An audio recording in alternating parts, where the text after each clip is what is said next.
Ahantu tureba ni mu gikari cy'iyi nzu. Uru rugi rurajya mu gikari kandi mu gikari hariyo umurima munini. Iyi nzu nkubwira kandi iragurishwa ku mafaranga makeya. Irebere, iriya ni tuwareti, iyi ni dushe, hanyuma iki ni igikoni.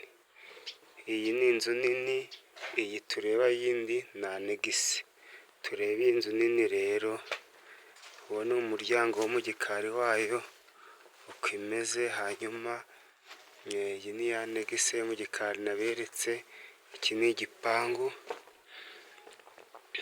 Irebere maze wihahire kuri makeya, ubu turi kugana ku irembo. Nawe kandi ushaka ufite inzu wagurisha cyangwa se hari ubuzi ushaka kuyigurisha, wamuturangira tukamushyira ku isoko, yihuta kugurwa rwose.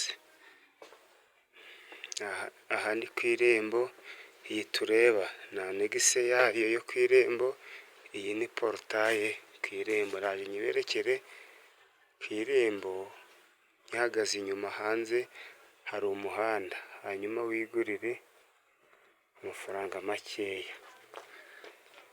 Iyo tureba n'iyo nzu nini nyine, iyi ni anegisi yayo iyometseho.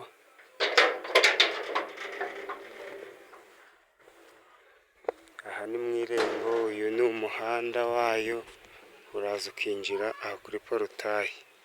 Uku tureba ubu turi kwirebera inyuma. Kuri miliyoni zawe 12 wayegukana. Uyu muhanda tureba urava kuri kaburimbo, uvuye kuri kaburimbo ukahagera ni metero nkeya, ntabwo ari nyinshi cyane. Kandi ibikorwa by'amajyambere birahari. Icyo nibagiwe kubereka, iyi nzu